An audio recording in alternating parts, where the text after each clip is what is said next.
嗨，你好，我是蕊希，花蕊的蕊，希望的希。今天你还好吗？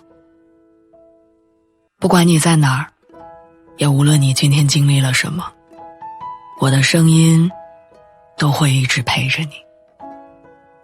听完今天的故事，祝你晚安，做个好梦。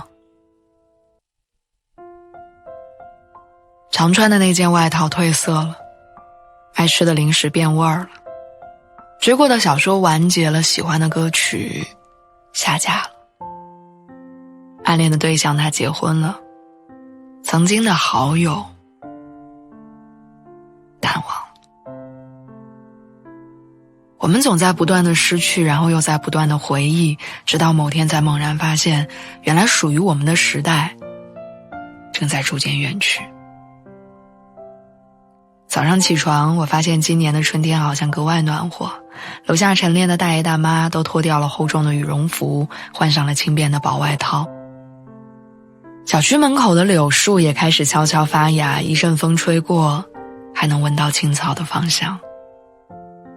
日子好像在一天天变好，但身边很多熟悉的人却在无声息中逐渐离开了。地铁站口那个卖烤红薯的大叔，不知道从哪天开始就没来了，取而代之的是一对卖水果的中年夫妻。公司楼下那家经常和同事一起去吃的面馆，前2天竟然毫无征兆的关门倒闭。今天路过的时候，我看里面漆黑一片，就连每天来收垃圾的阿姨也换了新人，看起来有些拘谨含蓄，似乎还不适应。好像突然之间，那些我早已习惯的陌生人就这样凭空消失了，我甚至没有来得及跟他们打声招呼，或者说声再见。而这样的告别几乎每天都在发生。前2天我在网上看到一个话题，说你的第一批微信好友还在吗？那一瞬间我脑海中一片空白，我一个名字都想不起来。因为我早已忘了自己是什么时候开始用的微信，也忘了我为什么要用微信，更忘了我当年加的第一批微信好友是谁。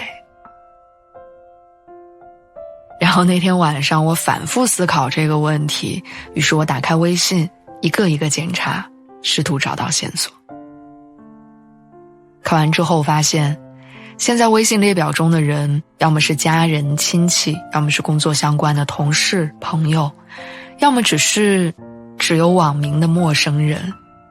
想要从中找出多年前的好友，似乎很困难。后来我在一众不知名的网友中，突然翻到了一个网名叫做小鱼413的人。那一瞬间我才突然反应过来，他就是我高中的同学，也是死党，而413是我专门为他备注的生日。只是没想到这么多年过去，当初连生日都要用心记下的人，现在却不再有任何联系。我记得高中的时候，我们俩玩得特别好，爱吃同样的零食，爱看同样的小说，甚至还喜欢同一个乐队。在大家都听周杰伦、林俊杰的时候，我们俩在听五月天。他喜欢知足，我喜欢温柔。一下课我们俩就拿着 MP3， 一人一个耳机，然后循环播放着。如今再听这2首歌，竟然感觉鼻子一酸，原来我们已经那么久没有再联络。所以是什么时候开始，我们彻底消失在了彼此的生活里？可能我们都不记得了，只是后来在听五月天的时候，会不经意地想起对方，想起那段青涩美好的青春，然后想起后来渐行渐远的我们。明明当初说好毕业之后要保持联络，但后来我们没有做到。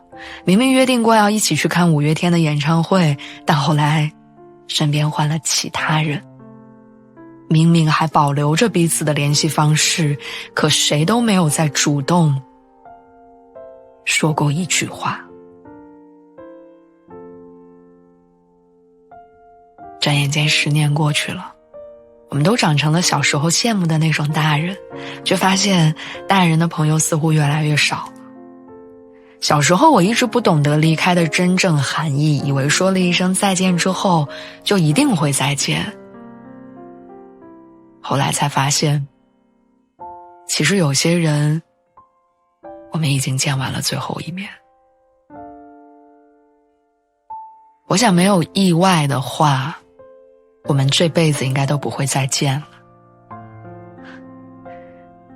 想想真的遗憾，人和人总在不停地告别着，喧闹沉默，但最后都消失在人海里。